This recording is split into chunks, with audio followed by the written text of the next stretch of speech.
Au nom du Père et du Fils et du Saint-Esprit.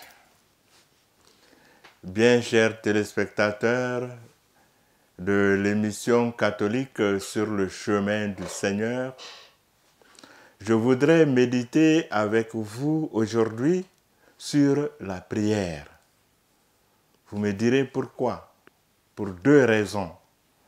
La première raison, c'est que les textes proposés à notre méditation nous y invitent. Et la deuxième raison, parce que la prière est un des indicateurs les plus crédibles de notre vie spirituelle. Elle révèle le degré de maturité de notre foi, la qualité de la relation qui nous lie à Dieu. Cependant, la prière n'est pas une activité facile. De tout temps, l'homme de foi est confronté dans sa vie de prière à de multiples questions, à de multiples difficultés. Manque de foi, ou si vous voulez, insuffisance de foi, manque de temps, manque de méthode. Nous entendons très souvent les gens nous dire « Je ne sais pas prier. Je n'ai pas le temps de prier. Je ne sais pas où prier. Je ne sais pas comment prier. » etc., etc. Mais parmi ces préoccupations ou ces obstacles, le plus important est sans doute l'obstacle du sens de la prière, l'obstacle de la nécessité même de la prière. Pour nous aider à réfléchir sur ces questions ou préoccupations, nous allons méditer aujourd'hui sur les textes du 17e dimanche du temps ordinaire année C, et particulièrement sur la question décisive: pourquoi prier? Pourquoi prier si Dieu connaît déjà nos besoins? Nous entendons cela très souvent. Pourquoi prier si nos supplications ne peuvent pas faire changer la volonté de Dieu? Pourquoi Dieu ne répond-il pas souvent à nos prières? Et sur ce point, la liste de nos plaintes est longue, je dirais même très longue. Nous avons, les uns et les autres, peut-être prié intensement pour la guérison d'un être cher. Et pourtant, il est mort. Nous avons demandé de convertir une personne peut-être qui nous dérange. Et nous constatons, nous avons l'impression, après ces multiples temps de prière et prière, que son état d'ailleurs s'empire. Nous avons peut-être longuement prié pour la paix dans nos familles, la paix dans nos pays, la paix dans le monde.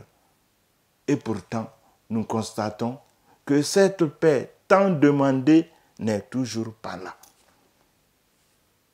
Oui, frères et sœurs, depuis combien de temps nous prions pour la paix? Pour la paix dans nos familles, pour la paix dans nos pays, pour la paix dans le monde. Chacun de nous, un jour ou l'autre, a fait l'expérience douloureuse du silence, si je veux dire, du silence peut-être apparent de Dieu, parce que nous n'obtenons pas ce que nous demandons de la manière dont nous le demandons. chacun de nous, un jour ou l'autre, nous nous sommes certainement posé la question, est-ce qu'il faut continuer à prier si nos prières ne sont pas exaucées telles que nous les formulons?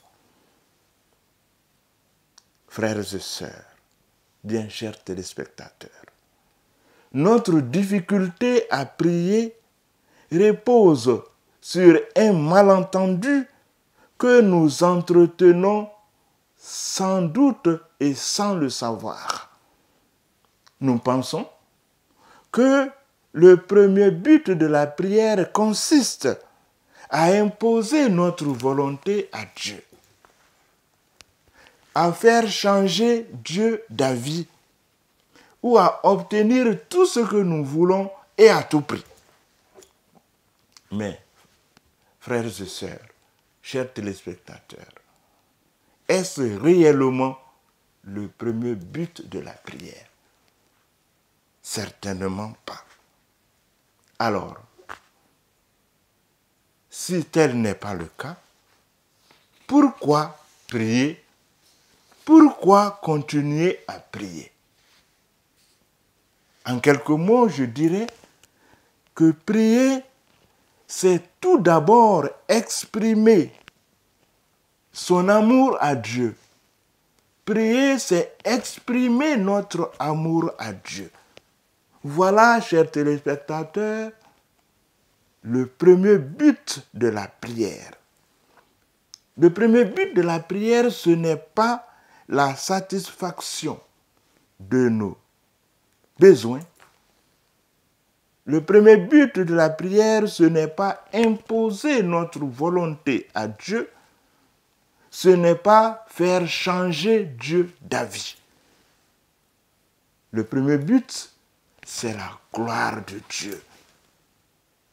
Comme je viens de le dire, prier, c'est tout d'abord exprimer son amour à Dieu, exprimer notre amour à Dieu. C'est dans ce sens que Charles de Foucault, un grand mystique, disait, je cite, « Prier, c'est penser à Dieu en l'aimant. » Je reprends. « Prier, c'est penser à Dieu en l'aimant. » Et voilà pourquoi, dans la prière du Notre Père, la prière que Jésus a enseignée à ses disciples et qui nous a conseillé de reprendre chaque fois que nous voulons prier, les 3 premières invocations concernent Dieu, son nom, son règne et sa volonté.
qui es aux cieux.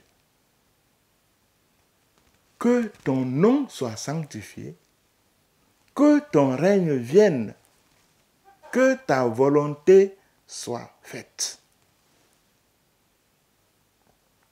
C'est après que le regard se tourne vers l'homme et ses besoins, vers l'homme et ses préoccupations.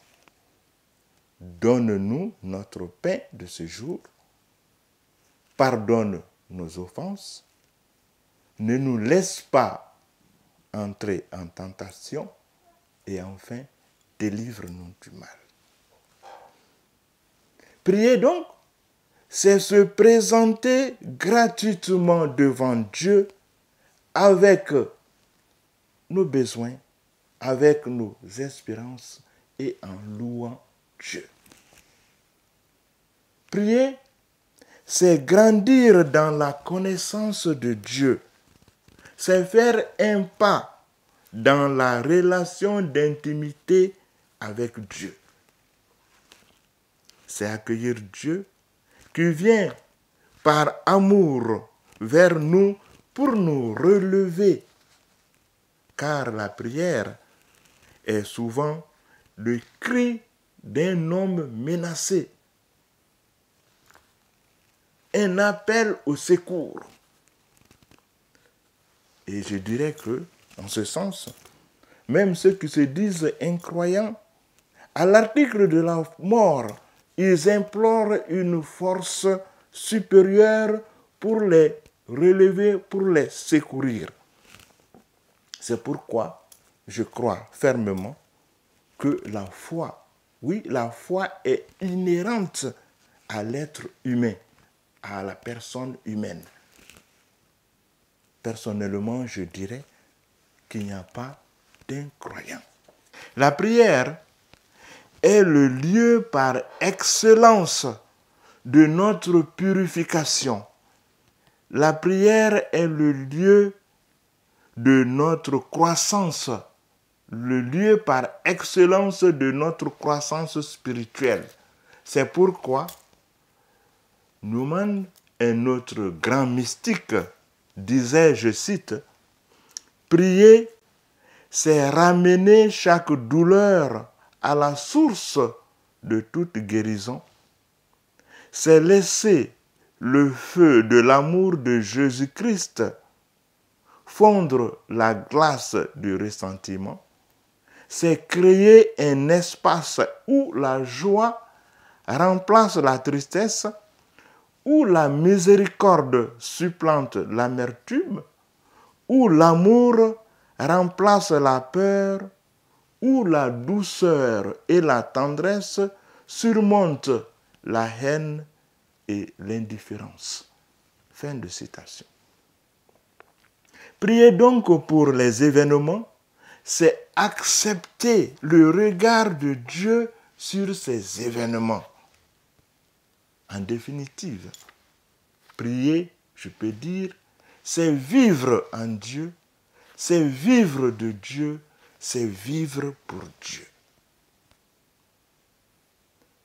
Frères et sœurs, bien chers téléspectateurs, après cette méditation, aux questions, est-il vraiment nécessaire de prier? Pourquoi prier? Comment prier? Quand prier? Je pense que les réponses viennent toutes seules. La prière est d'une importance capitale dans notre vie. Car au-delà des mots, au-delà des formules, la prière est l'espace vital. Oui, l'espace vital où Dieu nous entraîne pour nous découvrir son visage, pour se découvrir à nous, pour purifier nos désirs, pour nous combler de sa grâce. Je dirais en définitive que prier, c'est revêtir le Christ. Puissions-nous, frères et sœurs, bien chers téléspectateurs, revêtir le Christ, Fils de Dieu, conçu de l'Esprit Saint, tous les jours de notre vie. Amen. Pour finir, nous sommes en plein hivernage. Je terminerai par souhaiter un bon, heureux et fructueux hivernage à tous et à toutes. Au nom du Père et du Fils et du Saint-Esprit. Amen. Seigneur, fais de moi un instrument de ta paix. Là où il y a de la haine, que je mette l'amour. Là où il y a l'offense, que je mette le pardon. Là où il y a de la discorde, que je mette l'union. Là où il y a l'erreur, que je mette la vérité. Là où il y a le doute, que je mette la foi. Là où il y a le désespoir, que je mette l'espérance. Là où il y a les ténèbres, que je mette ta lumière. Là où il y a de la tristesse, que je mette la joie. Ô Seigneur, que je ne cherche pas tant à être consolé qu'à consoler, à être comprise qu'à comprendre, à être aimé qu'à aimer. Car c'est en donnant qu'on reçoit, c'est en s'oubliant qu'on trouve, c'est en pardonnant qu'on est pardonné, c'est en mourant qu'on ressuscite à l'éternelle vie. Amen.